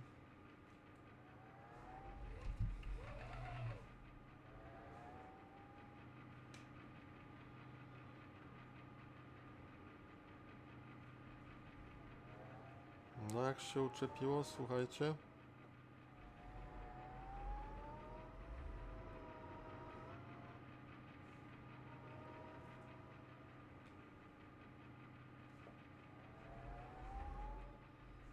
To jest francowate, no.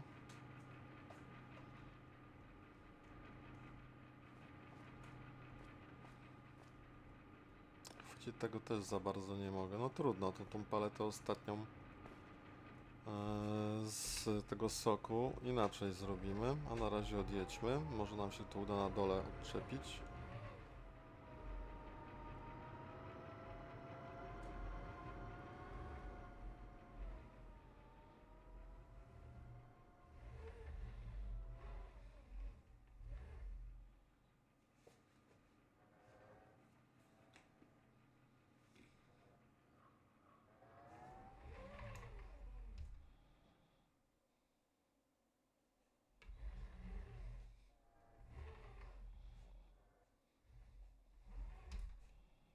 Hmm.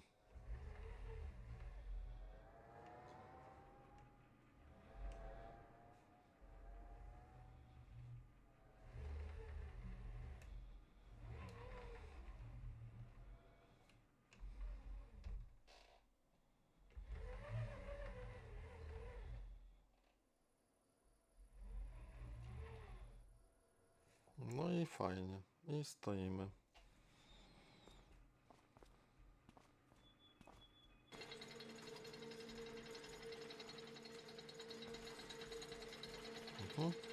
pięknie zjechane.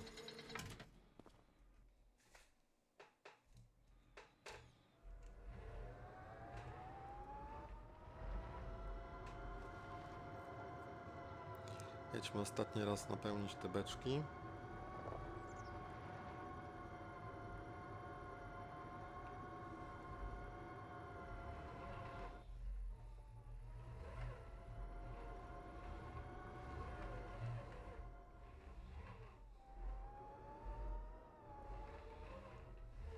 Dobra. Pan leje.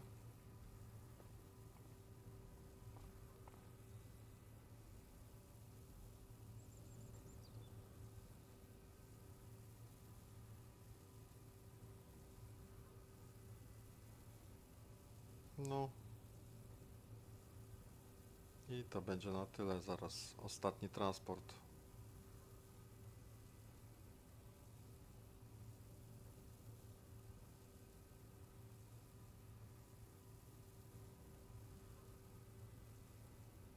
Tutaj beczka jeszcze ma zapas, to 200 litrów. No troszkę zostanie chyba tego soku. Nawet na pewno. Za 70.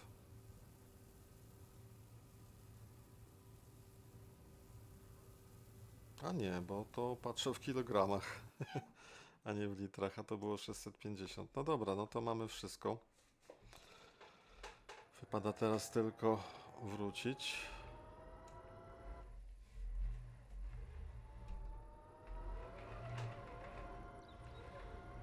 Udało się. Pytanie tylko, czy ja będę mógł tutaj to zostawić. Przykładowo, o, i odjechać. Tak, dobrze. Bo ja bym chciał tutaj podjechać z innej strony zupełnie. O, na przykład tu.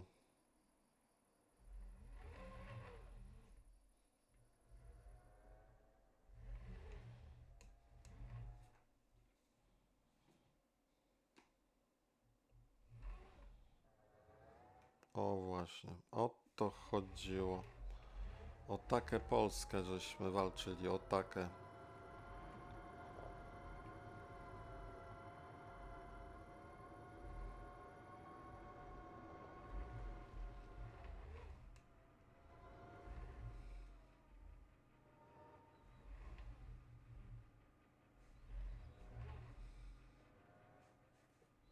No, to mamy.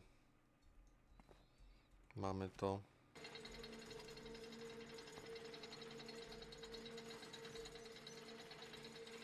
Teleportacja nastąpiła. I proszę, jak tutaj to ładnie wygląda. No, elegancko bym powiedział. Zakręcimy prawie w miejscu.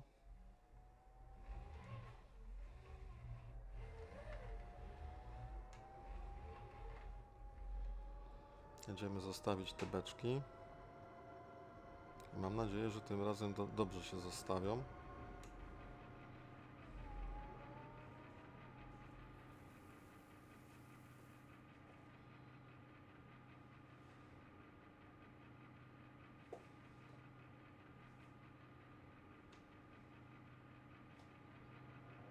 O, puściło.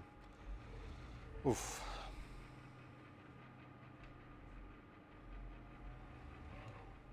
No, ruchomość tego jest bardzo duża.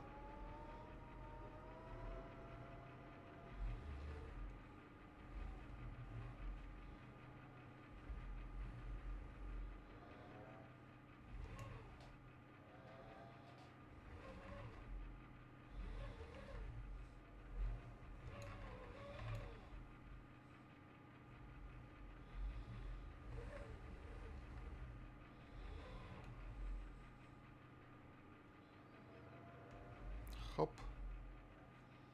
No i w górę.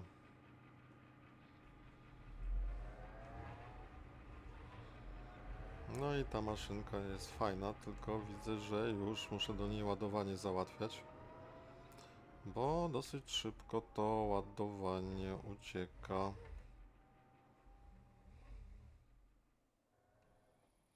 No i pytanie, skąd wziąć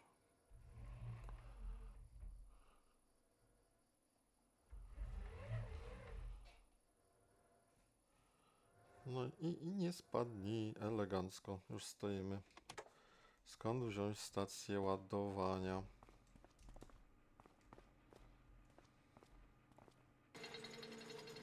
I ten wózek za każdym razem zjeżdża tutaj, bo jest dobrze ustawiony.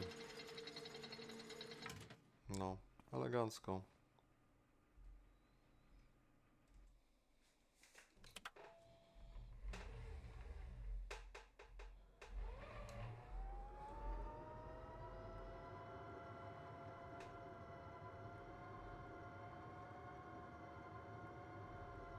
Dosyć szybko ten prąd mi tutaj spada.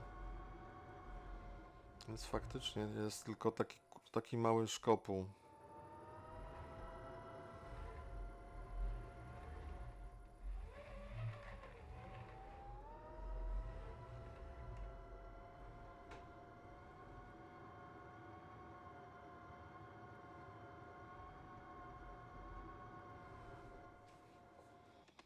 Dobra, to zerknijmy jeszcze, ale tak już zupełnie na koniec i na odchodnym.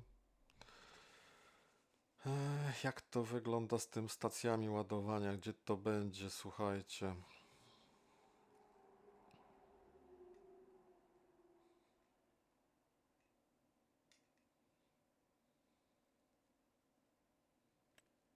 Narzędzia ręczne, kategoria różne. To jest ten serwis kit. Ta skrzyneczka. Wózek z modów. Kercher.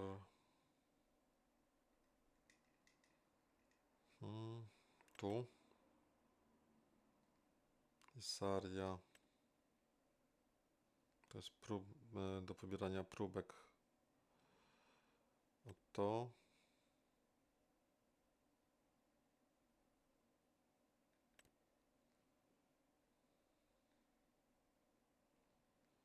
A czy ja nie muszę tego mieć z przodu traktora w takim razie? Ale ja w końcu tą Izarię przecież miałem montowaną na tym.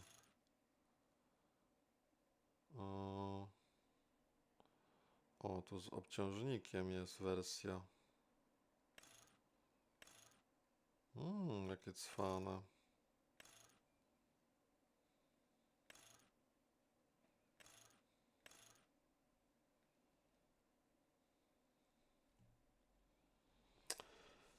Ja to przecież miałem montowane na traktorze, więc chyba nie muszę tego już montować. Tak myślę.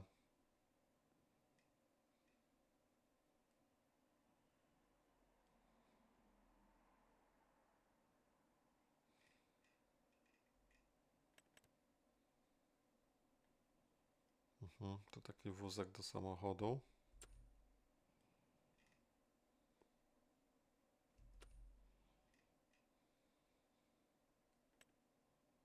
Leśnictwo różne to raczej nie tu.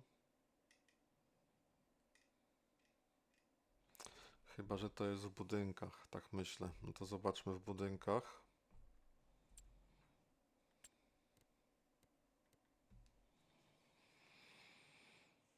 No co z tą budową? Oj, nie tak.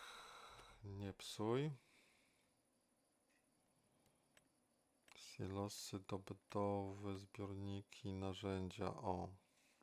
Stacja pogodowa. Można by to postawić. Jest elektryczna stacja ładująca. O właśnie.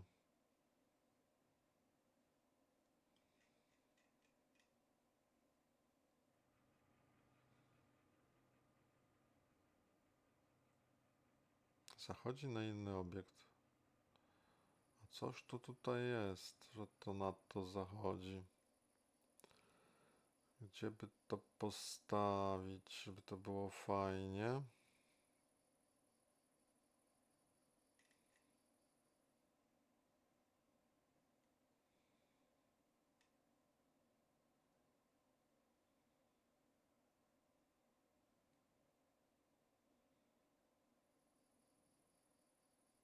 Hmm.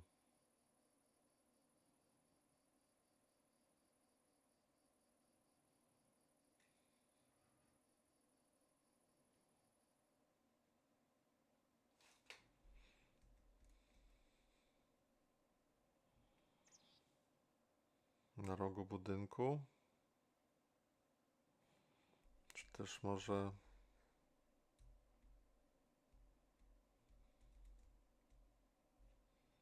No przecież nie na dachu. Ale gdzieś może tutaj. No tutaj by było nie głupie.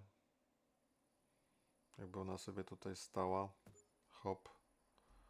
I moglibyśmy od razu tutaj też zrobić jakieś fajne malowanie. O, typu beton niech będzie.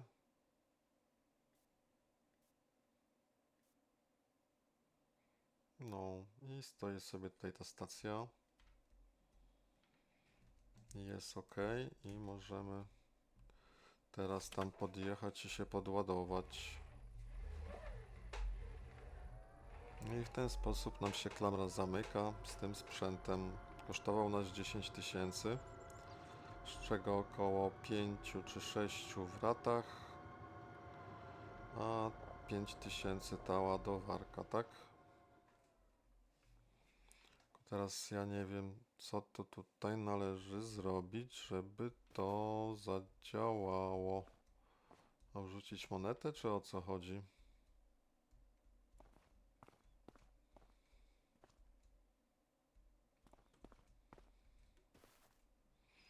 Ona teraz jest. Nigdy tego nie używałem, tej elektrycznej stacji ładującej, więc przyznam szczerze, że jestem troszkę skonfudowany, bo zwyczajnie nie wiem, jak to obsługiwać.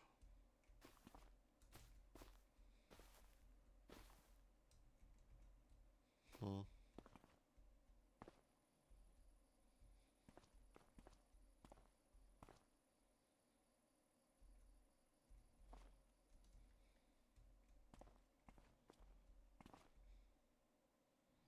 No bo on się wcale nie ładuje. Muszę jakoś inaczej podjechać? Nic tu się nie zadziewa, a jak podjadę z drugiej strony?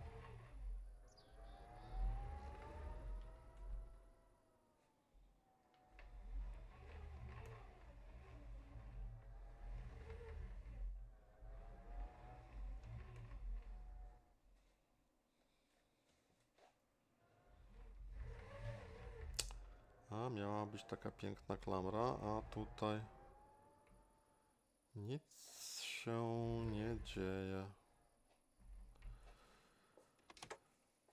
No dobra, słuchajcie, ja sobie tutaj elektryczna stacja ładująca rozpracuję ten temat. Na tą chwilę nie wiem, jak to działa i co wam powiedzieć, ale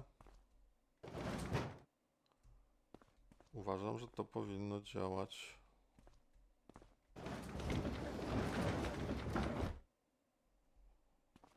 Mhm.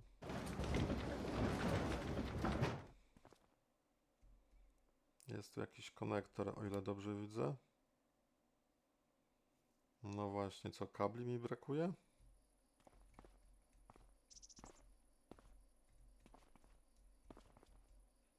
Czy muszę ją włączyć?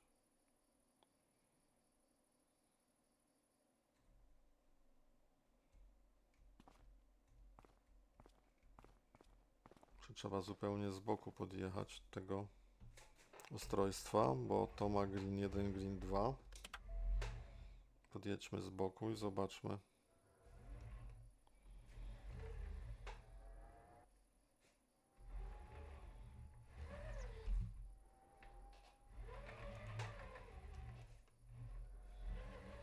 No mi się wydaje, że tutaj tak jak podjadę, to jest całkiem w porządku.